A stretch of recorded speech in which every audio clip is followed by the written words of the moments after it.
સમાજનું બંધારણ ઘડાયું, ત્યારે આ બંધારણમાં ખાસ કરીને ડીજેનો વિવાદ સૌથી વધુ જોવા મળી રહ્યો છે. ઘણી જગ્યાએ ઘણા લોકોને દંડ પણ ફટકારવામાં આવ્યો. ત્યારે કલાકાર અર્જુન ઠાકોરે કહ્યું કે અમે બે ભાઈઓ ગબ્બર ઠાકોર અને અર્જુન ઠાકોર વિશે નિર્ણય લેવાયા. બંધારણ ઘણી જગ્યાએ તૂટી રહ્યું છે, પણ કોઈ ક્યાંય ગયું નથી. બંધારણ ખાલી અમારા બે ભાઈઓ માટે નથી, બધા માટે સરખું રાખો. તમે સાચો નિર્ણય કર્યો. નમસ્કાર, હું છું ચંદ્રિકા પુત્ર નિરાલી. ત્યારે આવો સાંભળીએ કલાકાર અર્જુન ઠાકોરે વધુમાં શું કહ્યું.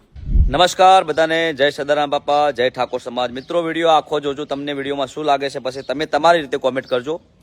કે જે હમણે વિરોધ ચાલી રહ્યો હતો, જાબડિયા ગામે મિટિંગ કરી અમારા બંને ભાઈ વિશે, ગબ્બર ઠાકોર અર્જુન ઠાકોર વિશે જે નિર્ણય લીધો, એના પછી ખોરડા ગામે મિટિંગ કરી 1,51,000 દંડ કર્યો, અલગ અલગ નિર્ણય કર્યો છે. અને એના પછી પાલનપુર તાલુકાનું ચંડીસર ગામ, ત્યાં બંધારણ તૂટ્યું છે. કમસે કમ 6-7 દિવસ થઈ ગયા છે અને બધી ન્યૂઝ ચેનલમાં એ વિડીયો છે. ત્યાં હજી કોઈ ગયું નહીં. એના પછી પાલનપુર તાલુકાનું સલ્લા ગામ, ત્યાં બંધારણ તૂટ્યું છે, તો પણ કોઈ ગયું નહીં. અને ઘણી બધી જગ્યાએ વાગતું જ હોય છે.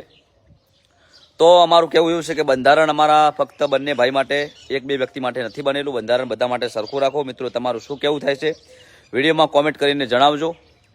અને ખોરડા ગામે જે મિટિંગ કરી ત્યાં ઘર ધણીને દંડ આપ્યો 1,51,000.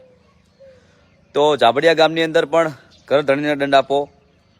અમે તો ગાવા ગયા હતા ને, ગાવા તો તમે કહો તમારા ઘરે બોલાવો તો અમે તમારા ઘરે પણ આવી જઈએ. અને જે ખોરડા ગામે જ્યાં પ્રોગ્રામ થયા ત્યાં કોઈ ગાવા તો આવ્યું છે ને, તો તમે નિર્ણય સાચો કરો.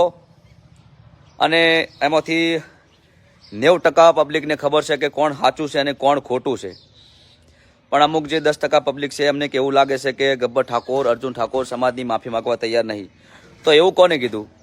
સમાજની માફી કેમ ના માગીએ? સમાજ અમારો માને બાપ છે, સમાજ ભગવાન છે. સમાજની માફી માગવાથી કોઈ અમે નેના નહીં થઈ જઈએ અને જિંદગીભર સમાજ ભેળું જ રહેવાનું છે.